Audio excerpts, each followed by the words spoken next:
Welcome to the Real News Network. I'm Paul Jay in Baltimore, and welcome to this week's edition of the Ratner Report with Michael Ratner, who now joins us from New York City. Michael's the President Emeritus of the Center for Constitutional Rights and Chair of the European Center for Constitutional and Human Rights in Berlin. He's also a board member of the Real News. Thanks for joining us again, Michael. The best part of the title is board member of Real News, Paul.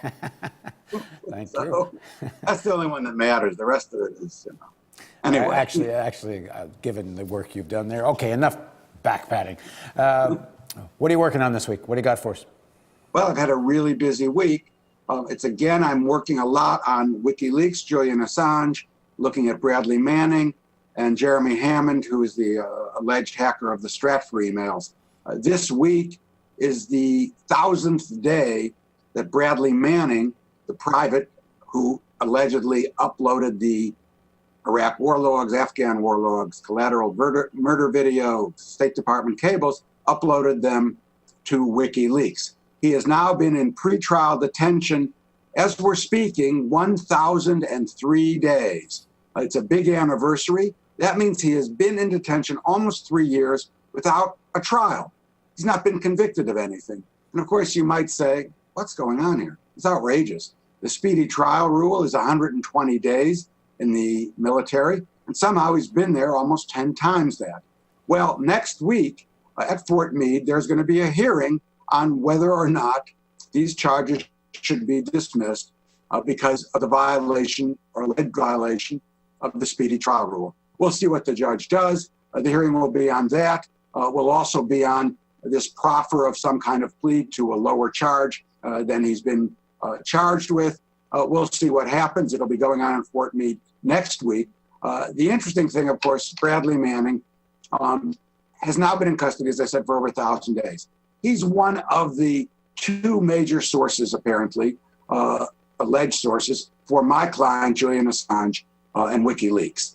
The other source, and I was in court today on it, not as the lawyer, but as an observer, is Jeremy Hammond. Jeremy Hammond has now been in custody for almost a year, 355 days or so. And he is alleged to have cracked into the Stratfor emails, of which there were 5 million, uploaded them to WikiLeaks. Stratfor is a private intelligence company. WikiLeaks has been putting them up regularly. The latest group of them has to do with Latin America, correspondence back and forth with various people in Latin America who are looking at things. Some of that Stratfor stuff is very interesting. One piece, of course, is the claim that there's a sealed indictment against my client, Julian Assange. Other pieces about Pakistan knowing the location of bin Laden. Other pieces about the Israelis furnishing the Russians with the codes of the military equipment they gave to the country of Georgia so the Russians could disable or shoot down that stuff. So there's a lot of stuff in Stratfor.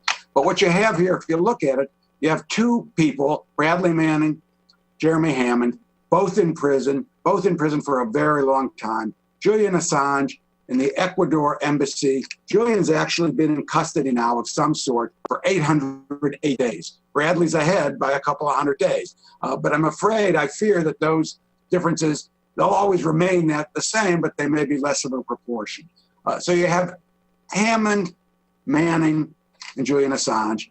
And today I was at the hearing, and the hearing today in the Manning case was about whether the judge in the case, it's in federal court in Manhattan, ought to recuse herself. Now, if you know anything about Hammond, it's one that the group he was with, allegedly with, called LulzSec, was a group of supposed hackers who are out there and got busted about a year ago. An informant busted them. And what's interesting, it's again entrapment, because what happened in that case is the FBI actually bought the computer that the documents from Stratfor were uploaded into. So the FBI knew about them taking all these Stratfor documents, then passing them on to WikiLeaks, but somehow the FBI let that happen. Presumably they wanted to not just entrap Jeremy Hammond, but entrap WikiLeaks as well. That was the first thing. The second thing is the charge against Jeremy Hammond is really serious. It's 37 years to life, computer hacking. And what that illustrates is the way this government right now is persecuting people who are trying to make the government or corporations transparent and make our country more democratic. The government doesn't want that. They're giving punitive charges against people, punitive against Jeremy Hammond, punitive, obviously, against Bradley Manning, who is facing life imprisonment, actually with a death penalty charge possible, although the government says they're not asking for it.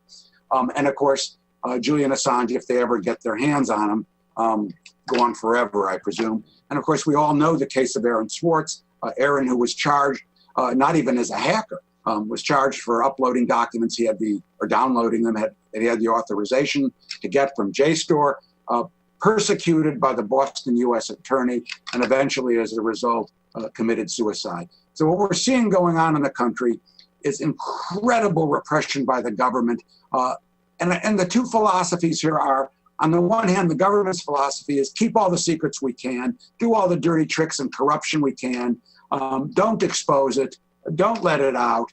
Likewise with corporations like Stratfor, they want complete opaqueness. On the other hand, the group of people who we represent and are out there doing a lot of work, Anonymous and others, they want transparency. They want openness. They believe that democracy needs transparency. Right. And there's apparently, I was just saying that there's apparently a lot of protests that are going to play, or solidarity rallies or something about the Manning case around the world. There's already been a number of them. There were 40 of them on the actual 1000th day, and there's probably hundreds of them right now. Bradley Manning has a lot of support. All of these people have a fair amount of support because there's a lot of people out there who understand that our governments are not about openness and transparency and democracy, but are about closing themselves up. The only people the government wants open are you and me and whatever we do on the internet. In fact, the opposite should be there. We should have privacy. Governments should be transparent. So you have Jeremy Hammond in court today making a motion to get rid of the judge. And here's why. It's crazy. The judge's husband is at a law firm called Cahill Gordon in New York. And his email was one of the emails hacked and revealed by Stratfor, or allegedly by the defendant, sitting in the courtroom of the woman whose husband's email was looked at. Not the content, but at least the name, and then the law firm's client as well, their emails were published. And you would think that that's, a recusal would be there because of bias that the judge might have, or at least the perception of bias. We went into court. Lawyers for Jeremy Hammond argued it today. Immediately afterwards, shortly afterwards, the opinion was obviously written before. The judge issued a 27-page opinion denying the recusal and saying she's going to continue to sit on the case. It's an outrage. I mean, it's just an outrage. Here you have a judge sitting on the case where her husband's email, even though it was a public email, was revealed by a hacker because it was part of the Stratfor intelligence system. It doesn't make any sense to me why that judge is continuing to sit. So you have Hammond there. Then you have, as I said, Bradley Manning with Thousands Bay, Julian Assange in the embassy. And then yesterday, the 20th of February, you have an incredible document issued by the United States government. It's called, and I'll have to look at it because it has such a crazy name, Administration Strategy on Mitigating the Theft of U.S. Trade Secrets. Now, when they did the press conference yesterday, you thought that might have been in response to China, this alleged allegation that China is getting into U.S. computers, et cetera. In fact, of course, it is around China and other countries, but a lot of it goes after people like Jeremy Hammond, WikiLeaks, and other people who are trying to open up government secrets that should not be hidden. And they go in, and what's interesting about the document is Holder stands in front of people and has the nerve to say, we think there must be increased enforcement against these kind of groups that are working really to open up government secrets. But he's putting it in an economic guise to try and sell it and saying these groups are going to try and commit economic sabotage, which of course, as far as I can tell, has not been the case. And one of the fascinating things about the document, it's 141 pages, you can get it online, is what it says about my client, WikiLeaks. We consider, and WikiLeaks is, a publishing company. It publishes information that it gets from sources, whether that source was Bradley Manning, or whether that source was Jeremy Hammond, or other people around the world. It publishes, like the New York Times. How does it differ from the New York Times? I don't know how it is, but according to Holder in this report is written by 1, 2, 3, 4, 5, 6, 7, 9 government agencies or so.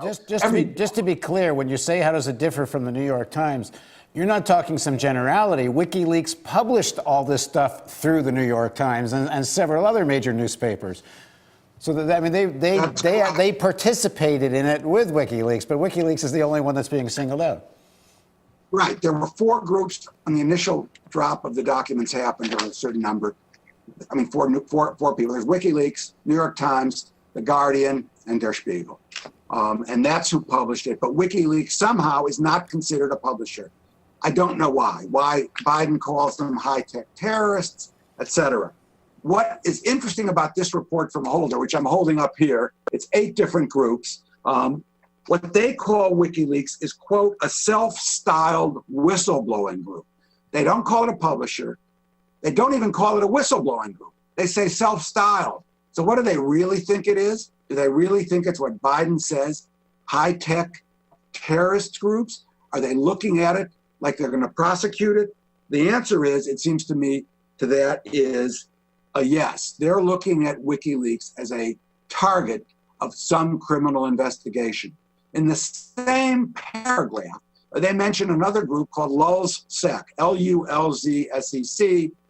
That means Lulz Security. That's the group that Jeremy Hammond allegedly belonged to and that allegedly hacked into Stratfor.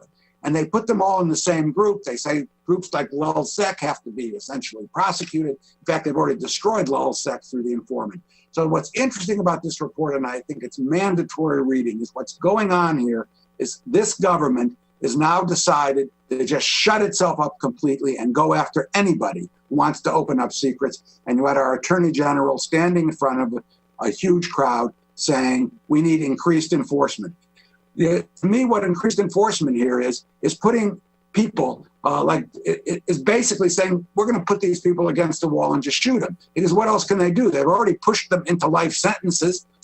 They've pushed them into, incredibly heavy charges. They already caused one man, Aaron Swartz, to commit suicide. And now they're saying they need increased enforcement. I mean, what's going on here is this fight between transparency of the government and a government that shuts itself up and doesn't allow the people to know what they're doing, and therefore cuts off any chance of democracy. We're at a very, very serious moment. The kind of rhetoric you're quoting Biden with is the kind of justification for using the indefinite internment under the NDAA legislation. Once you start using that kind of language about somebody, why can't the military pick them up and hold them? It's absolutely right, Paul. It goes to both. It goes to that kind of language that if they're a terrorist, then the NDAA, National Defense Authorization Act, would authorize their detention. And then why can't you drone them to death? We saw that report that China was considering droning a person in their mountains who was a drug dealer. Well, there's been no ruling, no legal ruling that drones can't be used, not only in any country in the world and against American citizens, but in this country as well. And of course, we have used, as people know, we have occasionally, whether it's a Move in Philadelphia, not Move On, Move, the organization that they dropped the bomb on top of the house, or they do these kind of things, and you have to worry when Biden is using language like that. And that's why the safest place Julian Assange can be right now, other than in Ecuador, is in the embassy. Right. All right. Thanks for joining us, Michael. Thank you, Bill. And thank you for joining us on the Real News Network.